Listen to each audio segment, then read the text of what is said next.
Hi guys, welcome to another episode of T's Foaming Terrain and all that. And today we're going to be looking back at our naval action in the Falklands project, and it's pretty exciting in the sense that we sort of kind of finished the fleet in the previous episode.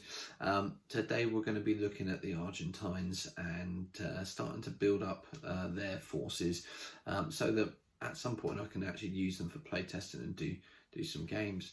I must take this opportunity to thank everybody who's recently subscribed. We're now over 500 subscribers, which is brilliant, and it sort of made me think, well, what's the next target?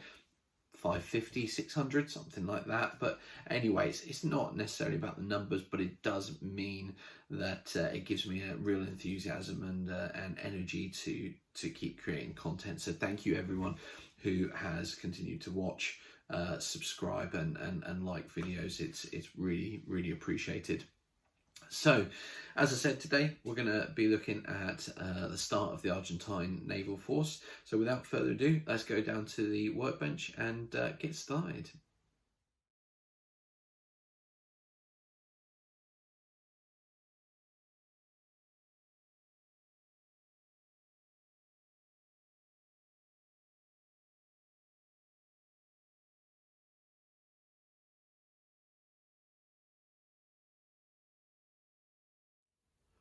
And welcome back. And sometimes you just, in this hobby, just get into it, and something simple like remembering to record the time lapse when you're doing something can easily skip your mind. So I do apologise. I've got ahead.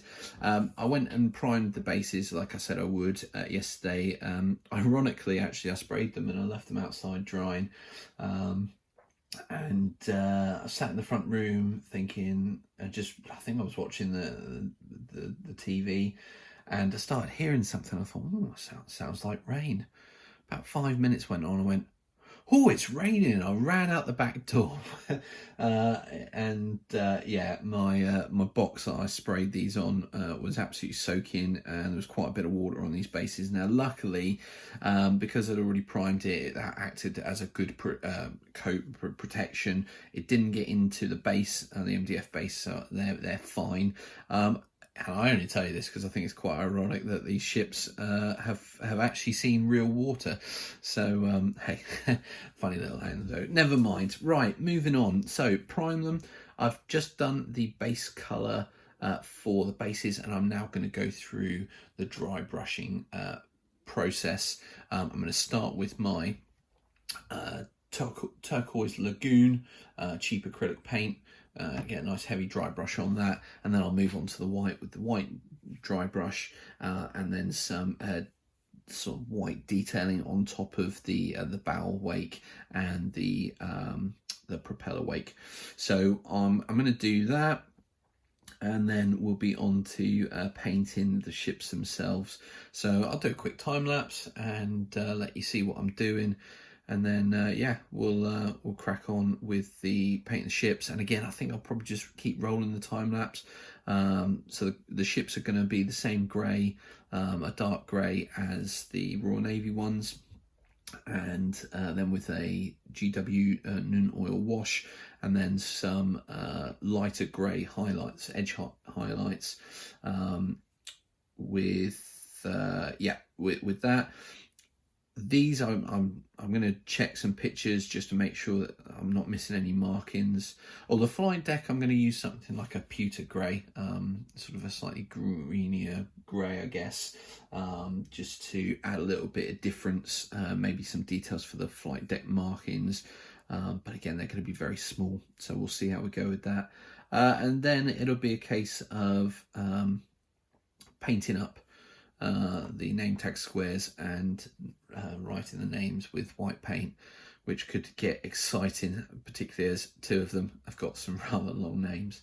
But anyway, that's what I'm going to do. So I'm going to crack on with that, hopefully with the time lapse, and then I'll see you at the end with the finish articles or finish items. So back in a flash.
And there we have it, the first of the Argentine fleet. We have the aircraft carrier and the two Type 42 escorts with it, Type 42 destroyers escorting the aircraft carrier. So I'm really pleased with them. They've come out well. I might just add a little bit of a sort of a brownish wash to the yellow stripe just to dull it down a little bit, but otherwise I think I'm really happy with it.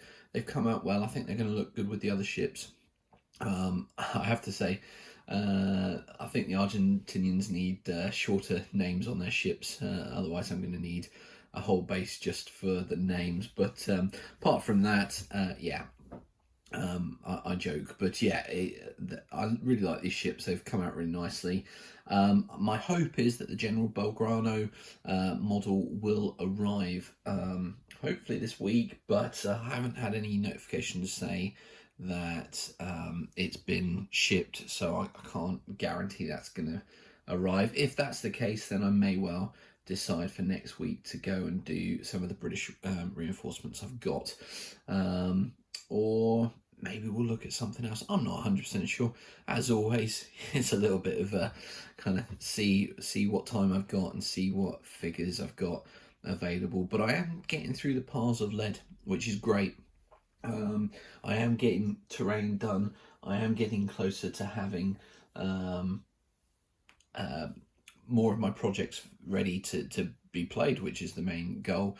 And speaking of playing a game, this Thursday at the club, I'm going to be running a game of Contact Front based in Afghanistan. So I'm really looking forward to that. It'd be nice to finally get the game out again and have a play of it after quite a long time without playing it.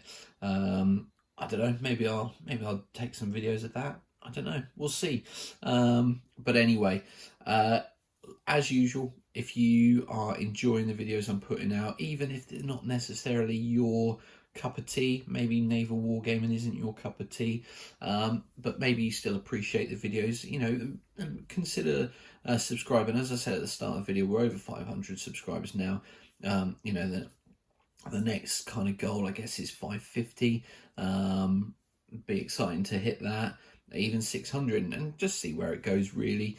You know, if you've liked this video, again, give it a thumbs up, and any comments, please throw them down below. I do reply to all comments, and just, you know, my appreciation and thanks for watching and supporting the channel. And I will see you in another episode very shortly of T's Foam and Terrain and all that. So until then, you take care, and we'll see you soon.